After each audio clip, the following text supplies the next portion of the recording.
This is our presentation on what is Gestalt language processing.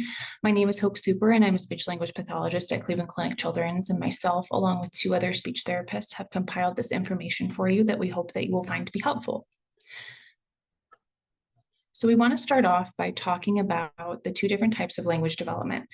So there's analytic language development, which many of us would consider to be what we are used to in terms of language development. These are our word babies.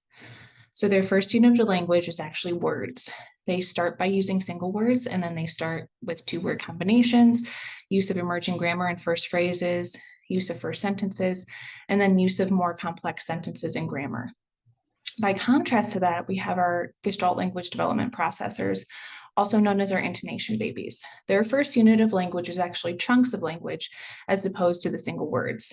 So instead of learning words right off the bat, they actually learn longer phrases, sentences, sometimes it's songs, long scripts from TV shows or movies, things like that.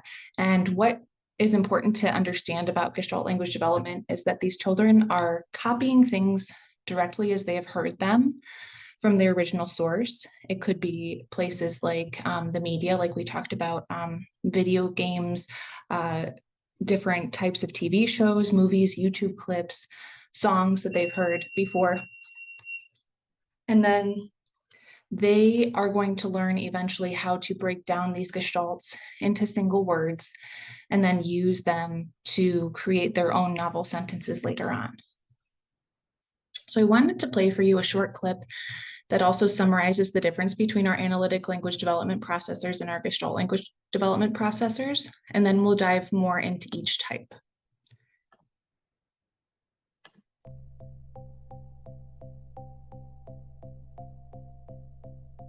Did you know that children develop language in two ways? Both ways are okay, they just need different types of support. One way is an analytic language processor, and the other is a Gestalt language processor. Some children can be a mixture of both. Most children learn language one word at a time, and then put them together to make sentences. They are analytic processors. They are like sentence builders, using words as individual units. But some children, called Gestalt language processors, learn in big chunks first. It's like they collect big blocks of words. Later, they break these up into smaller pieces and mix them up to make new sentences. It's like playing with building blocks of words. This is also known as delayed echolalia.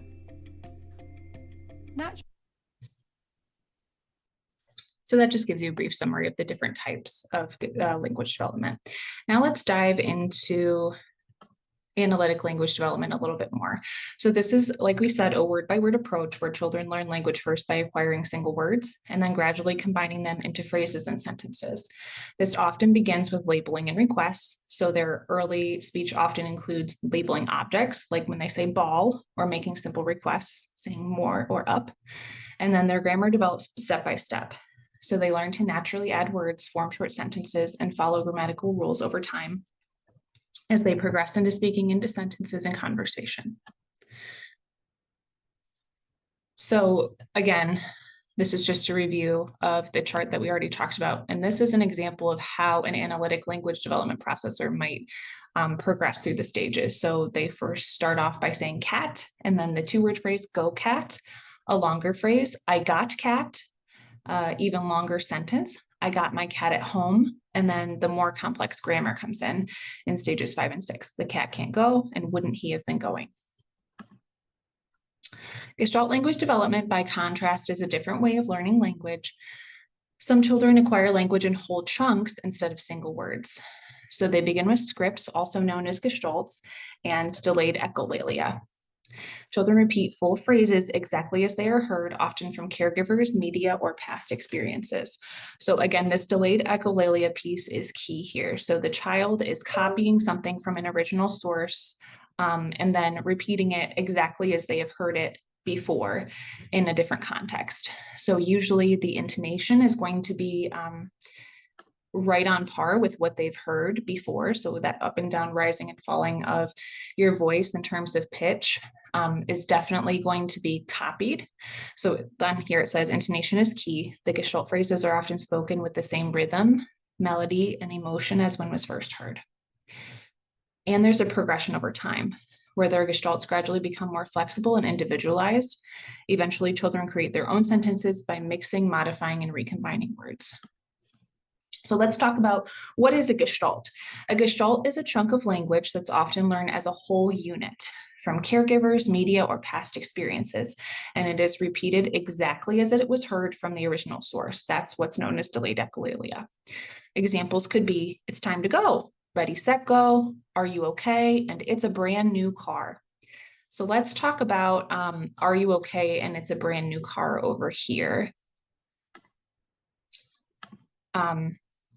So in the case of are you okay, a child might be using this phrase when something unexpected happens rather than asking an actual question. So in the past, if the child has heard caregivers say to him or her, are you okay, whenever they fall down or get hurt or something happens, the child might then use that in a different context. So say that one day they fall down, and instead of saying something like, I'm hurt, or I didn't like that, or I fell down, anything like that, they might say, are you okay? So they're on the floor crying and saying, are you okay? Are you okay?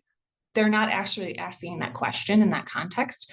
They're just using that language that they heard from a parent or caregiver in the past and then applying it to that situation because that's what they've heard.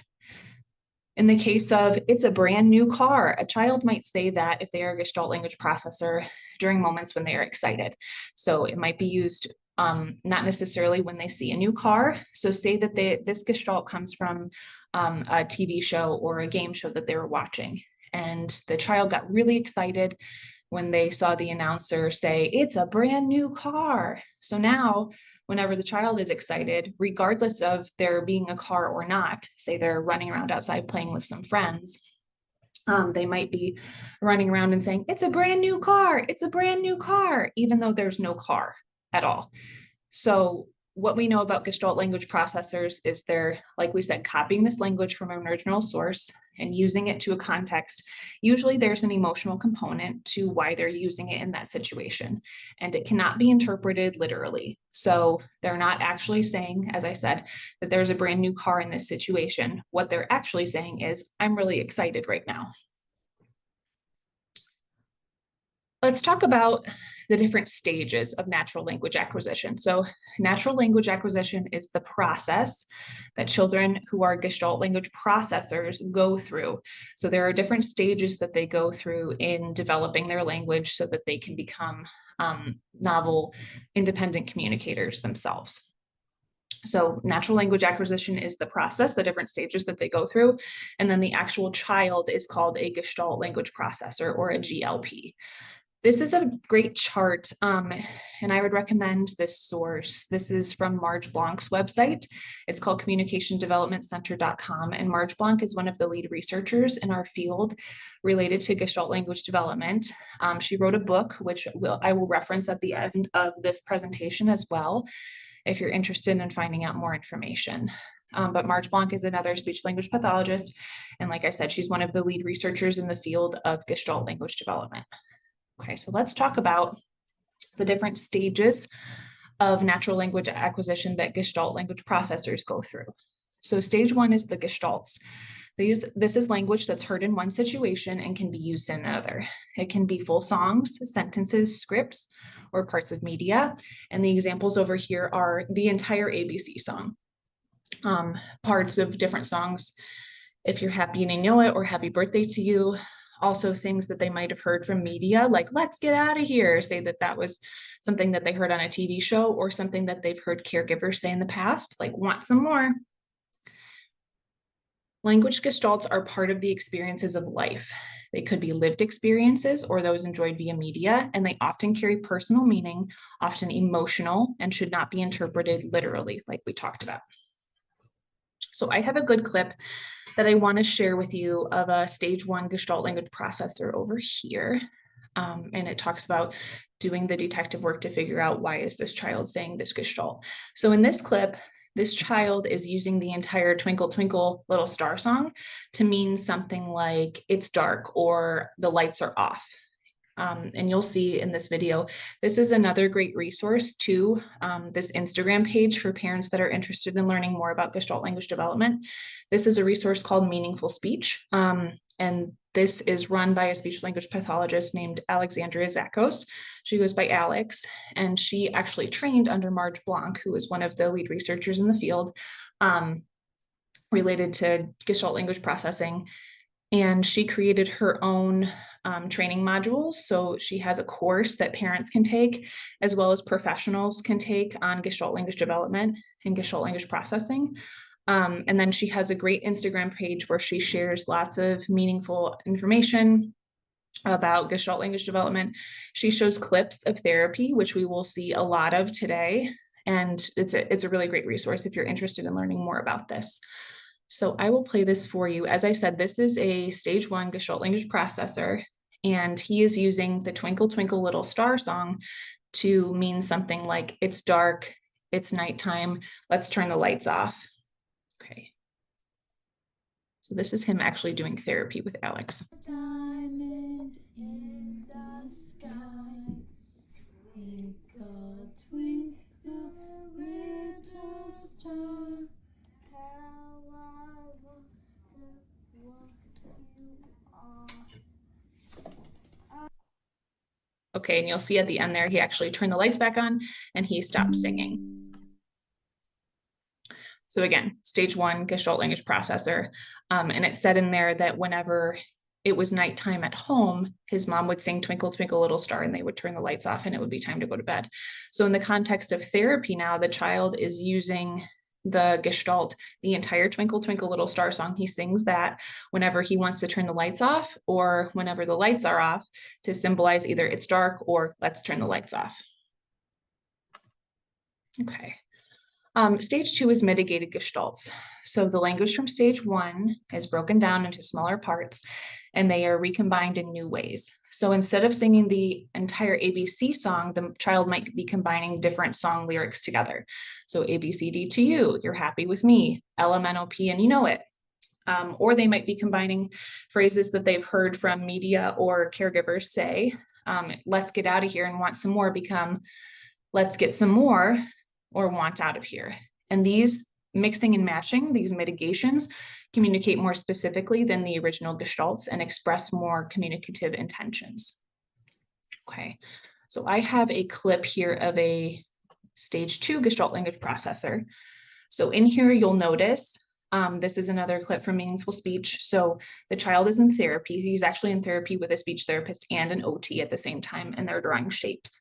So you'll see in the clip that one of the therapists says, make a circle at the beginning. And then later on, he recombines that with some different phrases at the end. So instead of saying make a circle, he's going to say make a oval. And then he's going to say make a purple. So he's recombining that make a with different nouns and adjectives at the end. So mixing and matching. Circle, let's make it together. Make a circle. Purple. Make a oval. Let's make a oval. There we go. See you later, Pink.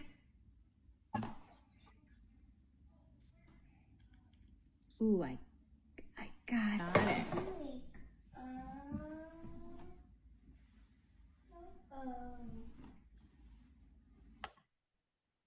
So you saw there, he said make a purple at the end. In stage 3 of Gestalt of the natural language acquisition stages, mitigations are further broken down into single words that are then combined without grammar. So the child might be using 1 to 2 word phrases. A lot of times this is confusing because it seems like the child is taking a step back. So they were saying, you know, entire sentences and scripts from things, and now they're just saying single words or 2 word phrases. It seems like a step backwards, but it's actually a huge step forwards in their development because the child is recognizing that each word has an individual meaning and it's a unit that they can then recombine in different ways to mean different things. So this is actually, like I said, a huge step in progress as opposed to regression, even though it looks like it might be taking a step backwards. So the child might be saying, get more, want out, ball, red, blue, ball, table, chair, up, ball. And then the stage 3 presents the opportunity to increase single word vocabulary and express two-word combinations of nouns, attributes, and locations. So let's play for you a clip of stage 3. So you'll notice in this, again, these are clips of children actually doing speech therapy. So because this child is in stage 3 of her Gestalt language development, you'll notice that the speech therapist is modeling a variety of 1 to 2 word phrases for her, either single words or 2-word phrases. And then you'll notice that the child is saying some single words. So she's going to say seat, and then she's going to say car seat. And then later on, she's going to say triangle off. So the 1 to 2 word phrases. Triangles. Little triangles. Seat. Seat? Ooh, car seat. Car seat. Yeah, triangle seat. Uh-oh. Blue triangle? Oh, red triangle. Oh, more triangles. Triangle down. Triangle off. Triangle off. Whoopsie. Okay, so again, that was stage 3, the single words and 2-word phrases. In stage 4, this is where we start seeing self-generated phrases and some simple sentences. So the child is experimenting with meaningful word combinations and using some emerging grammar. The grammar is not always going to be correct at this stage, and that's okay. What we want to see is that the child is starting to combine even more words together, even if the grammar is not correct. So some examples might be, get up, mom. Mommy need up. Got milk snack. I play friends now. All my friends are playing outside. We need milk and cookies for our snack. And these, again, are early phrase types and combinations with emerging grammar. And we usually see some basic grammatical structures come in: pronouns, verbs, conjunctions. Okay, let's play for you an example of stage 4. And you'll notice in here, the child does have a bit more of advanced language. So she's going to be saying some sentences that sound totally correct, and other sentences where her grammar is going to be a little bit off. Again, this is from the Meaningful Speech Instagram page. You can have some chips. Ooh, thank you. I love chips. I'll try mine, and you'll try Basil's. Carrot. I'll try chippy. I'll try chippies. Yeah, you'll try. Does Bluey call them chippies? Yeah, they are. Yeah, they are. Yeah, they're yummy. They're nice and better. Who says chippies? It's just movie for Bluey. Oh, okay. Whoa! It make a mess. It make a mess. So you hear there, her grammar was not totally correct when she said it make a mess. It did make a mess. It made a mess. I got it. Okay, so that's an example of stage 4. Stage 5 and stage 6 are just building upon stage 4. So the grammar becomes more correct and more complex over time. So the child is adding more advanced grammar to their basic sentences in stage 5. Examples could be, can you help me with my homework? Why doesn't this work? I want to go outside because my friends are waiting. And this is where they start to develop all basic conjunctions, more advanced verb tenses, and more advanced sentence structures. And then in stage 6, that's the highest and most complex language level for these Gestalt language processors. The older child is using more sophisticated grammar correctly. Examples could be, I have to finish early, but I don't want to make any mistakes. If I can't find the answer, do you think we can Google it? Before we make a decision, we should review what the teacher was asking for. And this is where all advanced verb tenses, conjunctions, and clauses are used and needed to participate in a growing number of academic situations. So the most complex and conversational that the child can be is stage 6. Okay. Okay, so again, this is just going over the different stages of Gestalt language development. So like we talked about, they first start with those whole Gestalts, could be long phrases, songs, different scripts from things that they've heard on the media or from people talking to them. Then they break apart, they mitigate those language chunks. Stage 3, they start to isolate single words and two-word phrases. Stage 4 is using some more complex grammar, but the grammar is not always correct. Stage 5, the grammar is more advanced. And stage 6 is the use of more complex sentences and grammar. Okay, so this is an example of what that might look like over time. So if a child starts off in stage 1 by saying, "It's a huge spider," and they say that whenever they are feeling frightened or anxious or nervous about something, because they heard their caregiver say that. Maybe one time there was a spider in the kitchen and the caregiver said, "Ah, it's a huge spider." The child might then apply that to different situations where there is not necessarily a spider, but where they feel that emotion. They feel frightened or anxious, nervous in some way. So say that they are walking into a dark room and they say, "Ah, it's a huge spider." They don't necessarily mean, like I said, that there is literally a spider there. They might just mean, "Ooh, I'm feeling a little bit scared right now." And then they might change that to, "It's a black cat." So this is our mitigation stage in number 2, where we're using the "it's a" combined with something else. So "it's a black cat." The sentence is broken down and then recombined with something else. Stage 3, that's our single word stage or two-word phrases. They might just say "cat." Stage 4, that's where the grammar is not always correct. They might say "cat go there." And then stages 5 and 6, the grammar becomes more complex. The cat can't go, and wouldn't he have been going? Okay, so let's talk about signs that a child is a Gestalt language processor or a GLP. Some signs of this could be that children are using long strings of unintelligible language. So this is something that some people call jargon.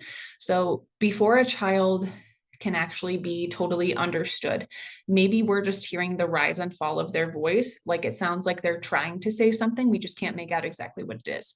So it could sound like ba ba ba da da da da da da da. So it sounds like they're definitely copying something and they're trying to say something. We just can't tell exactly what it is. And I have a good clip of that I will play in a second. We can also talk about use of long scripts. So like we talked about entire songs or entire quotes from movies or TV shows. Rich intonation, so that rise and fall of the rhythm and pitch of their voice. And then single words that have not progressed. So let's play a quick clip of a child that is using a stage 1 processor that's just using that jargon like we talked about, where you don't understand what they're saying, but it's the rise and fall of their voice that kind of tells you, okay, they're copying something.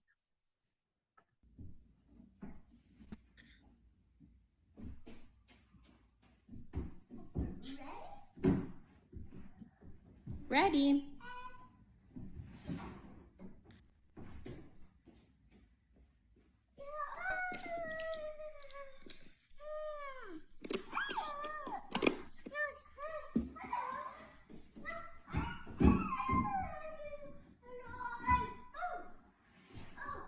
Yeah.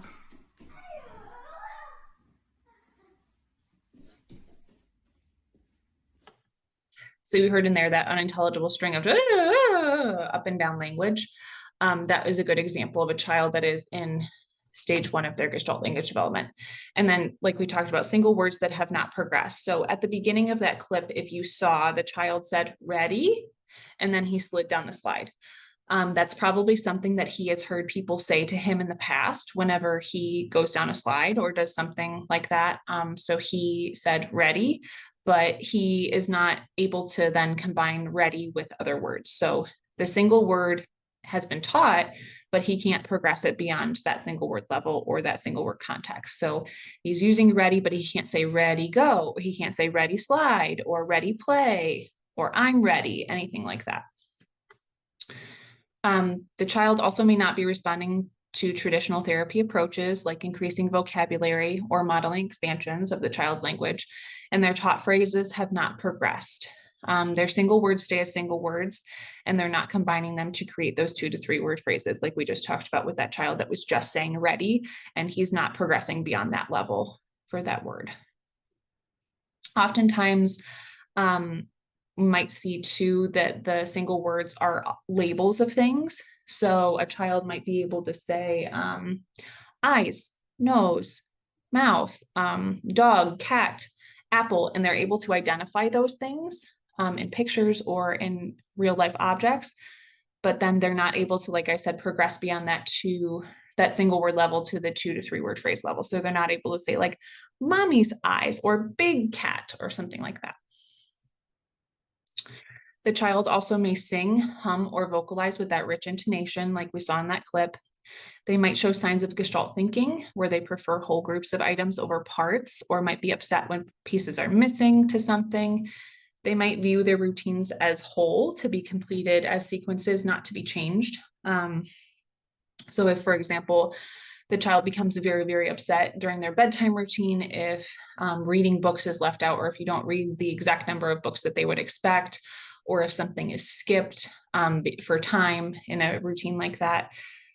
Just keep in mind that this is something that can be upsetting to all children as well, not necessarily just Gestalt language processors. So take this as just one of the many signs that a child might be a Gestalt language processor. If it's just this sign that you're seeing, chances are that's also part of typical development for young children.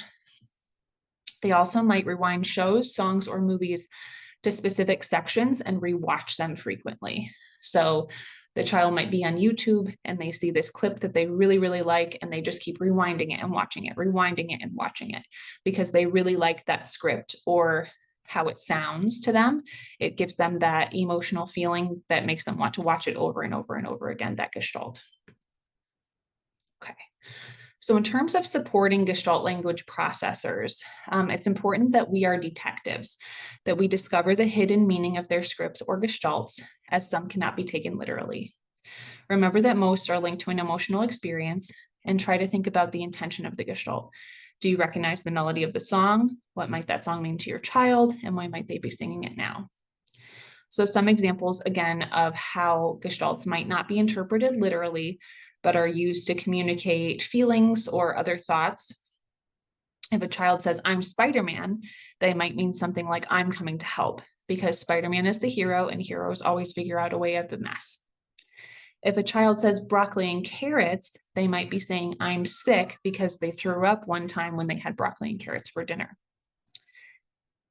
If a child's mother took him to a quiet place at a baseball game when everyone was singing because he was becoming overwhelmed, the child might say, take me out to the ball game, to mean something like, it's too loud. So again, these Gestalts cannot be interpreted literally, and it's important that we know the context of where they first came from to try to figure out what exactly do they mean. We also want to not ignore or try to stop the script or Gestalt, and acknowledge the Gestalt and recognize it as communication by smiling, nodding, repeating it back, and making eye contact with the child. We want to affirm their attempts at communication, even if we don't understand what is being said in that situation. We can model what we think the child is trying to say, and we also want to eliminate questions until a child reaches stage 4. Okay. So again, even if you don't understand what the child is saying, even if they're just doing that jargon, like in the clip where the child was going, with the up and down language, it's important that you still show them that you're listening to them and that their communication is meaningful to you in some way. So even just saying, I hear you, like Alex did in that clip, nodding, smiling. And then if you do understand them, you can always repeat back to them what they've said and also model for them what you think they're trying to say in that situation.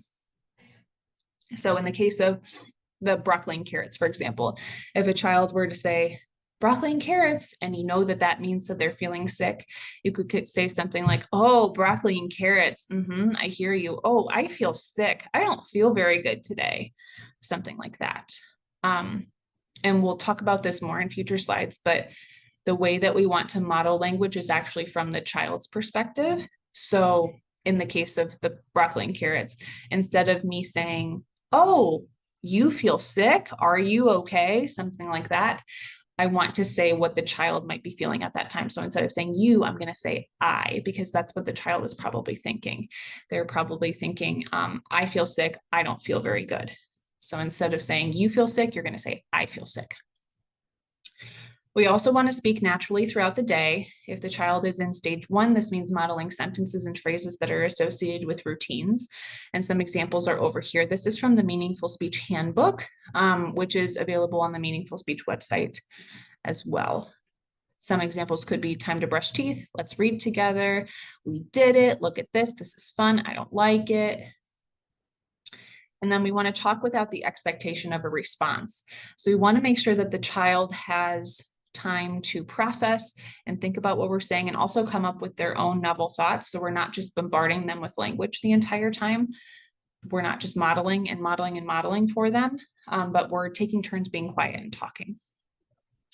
We also want to eliminate questions until a child reaches stage 4. So the stage 4 is that stage after the single words and 2-word phrases, where the child is using some incorrect grammar, but longer phrases and sentences. What we want to make sure is that we're not constantly asking the child questions until they get to that stage. So what can happen is instead of the child answering the question, they're actually just going to repeat the question back to you because they don't have the language yet to be able to come up with and then say the response to that question. So if you say something like, what is that? They're just going to probably repeat back to you, what is that? Or if you say, what color is it? They're probably just going to say, what color is it back to you? Because again, they don't have the language to be able to respond to that question until they're usually in stage 4. We also want to use what's called child-led play. And I'll show you a couple clips of this in a minute. But essentially, this just means letting the child take charge of what they want to do and show you how they want to do it in terms of playing. So instead of us having specific things that we want them to do, we want the child to be able to kind of direct us. What are you interested in right now? What do you want to play with? Because that's the language that we want to give them throughout the day. If they're not interested in what we're talking about, they're likely not going to learn it as easily. So we're going to play with what they want to play, model language that matches what they are doing at that moment, and be flexible if the child wants to change the activity, focus on building engagement, connection, and trust. And then I just want to go back to what we were talking about in terms of eliminating questions. So instead of asking the question, we just want to model what we're seeing. So observations, narrations of things, talking about, commenting on things. So instead of saying something like, what are you doing? We're going to say, oh, I'm climbing right now. Instead of saying, what is that? We're going to say something like, look, it's a cat. Or instead of saying something like, what do you think about that? We're going to say, oh, this is really fun. Okay, so let's play a quick clip for you of a child who is using some child-led play in their therapy. Okay. Uh-oh, it didn't work. Let's try that again. What's going on? That's so silly.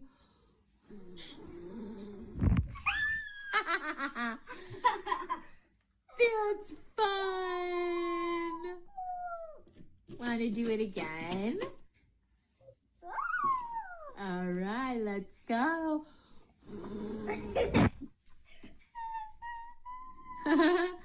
That's so fun. Wash your hair? Yeah. Where is D? Where is D? I'm gonna help. Let's find D. Look. Yeah. Oh, time for bubbles. Woo. Okay, so this is a great example of child-led play. So in the beginning, there was a little blurb on there that said the child was really interested in bubbles in his ABC card. So that's essentially what they did for his speech therapy session that day.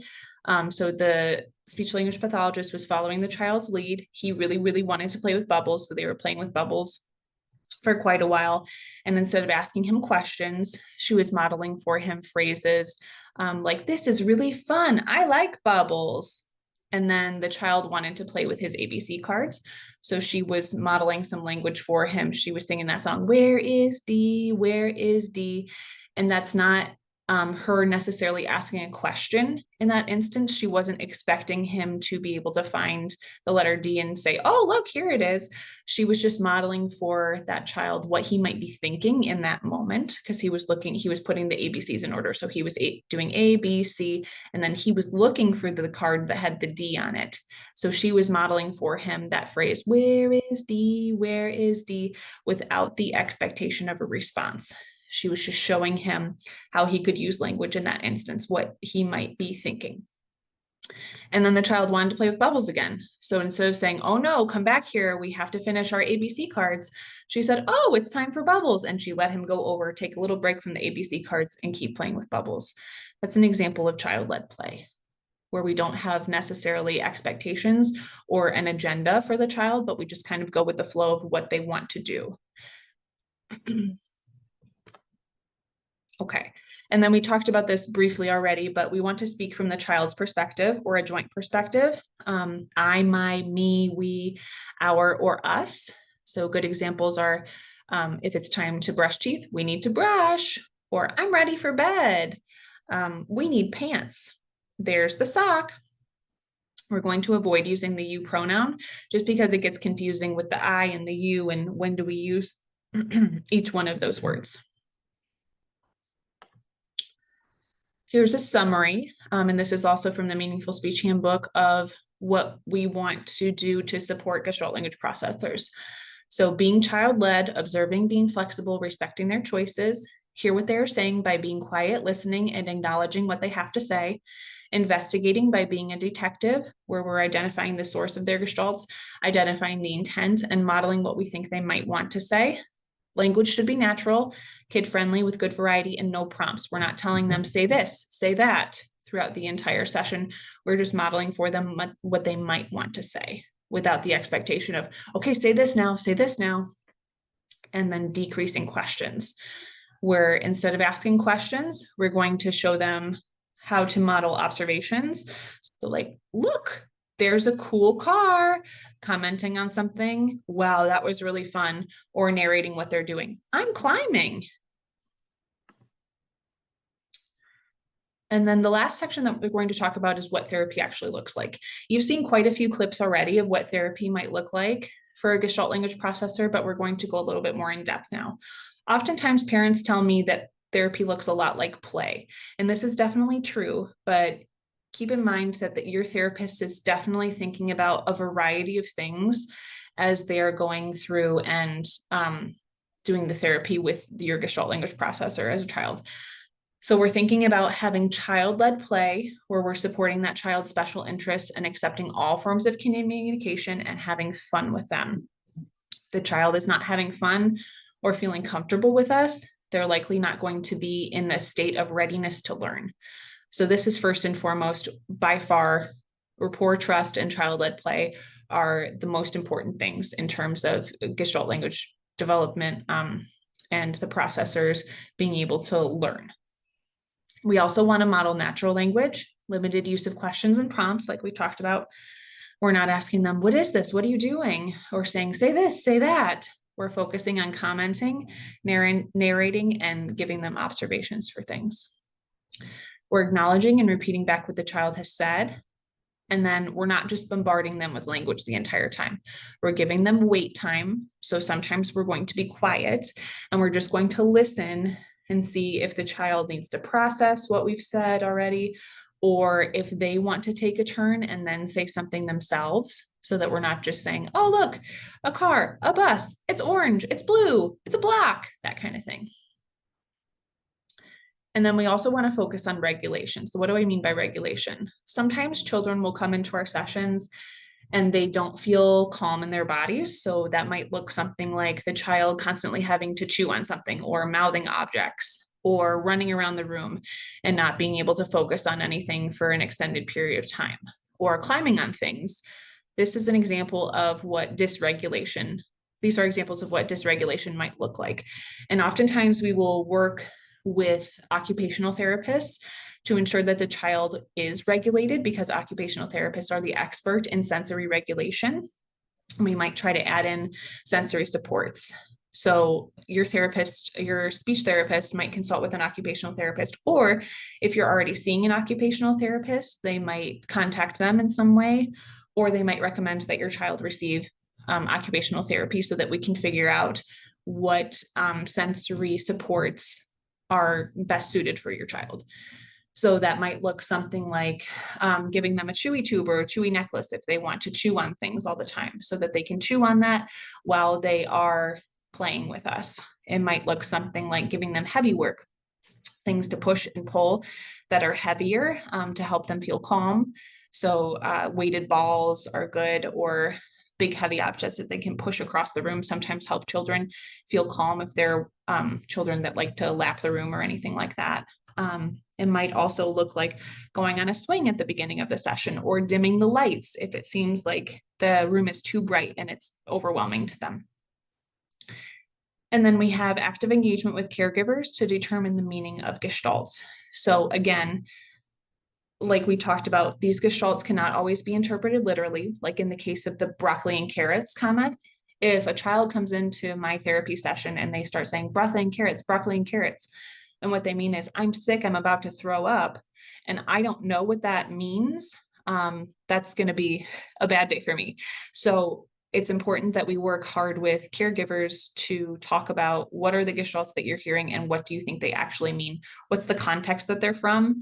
And how can we support them in therapy by then modeling for them what they might mean? So broccoli and carrots, I feel sick. I don't feel very good. Right. So I'm just going to play for you 2 more clips about what therapy might look like. So in this first one, this is another great example of child-led therapy. The child in this clip really, really likes the lights being dimmed, and that might be a sensory support like we talked about that therapist is using for this child. And you'll also see there are a million toys in this room. There is a ball pit. There are lots of other things that the child could be playing with, but what they actually wanted to do was just be in the dark. So the therapist turned off the lights, and then they were playing with some flashlights during the session. So this is a great example of child-led play and what that might look like, and how it doesn't always involve the traditional toys that we would expect. Only one flashlight works.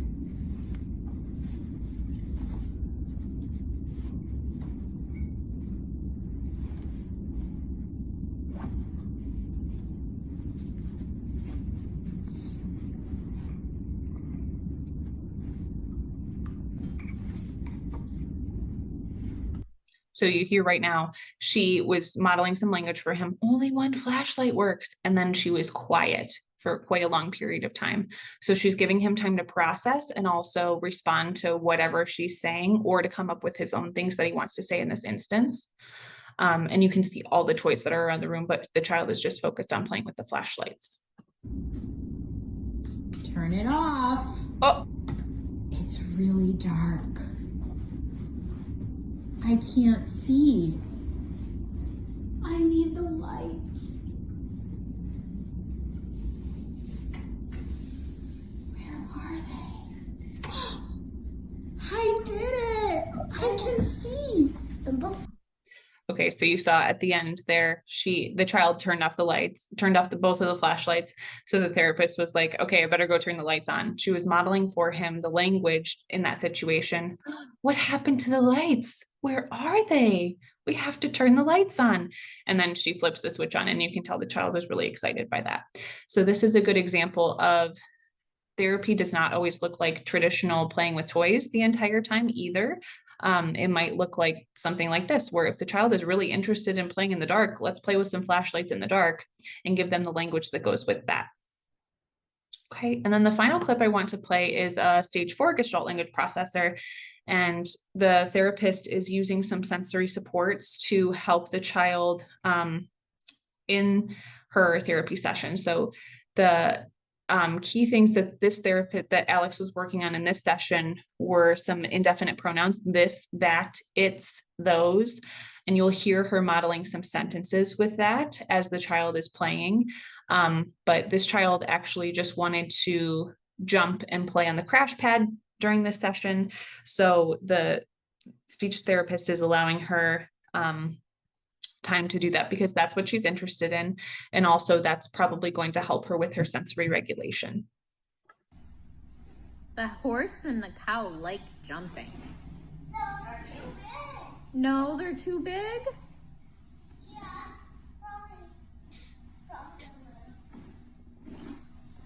Probably a little. Yeah. Wow! It is wobbly. Yeah.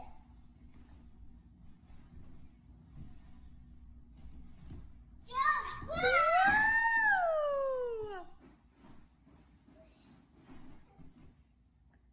Let's jump big. That is fun. Let's jump bigger. Let's jump bigger. Okay. This is going to be a big jump.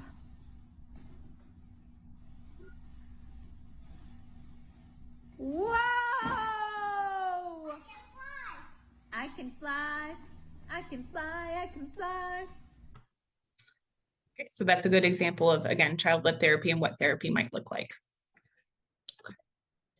This concludes our presentation on Gestalt language processing and what it is, our informational presentation for parents.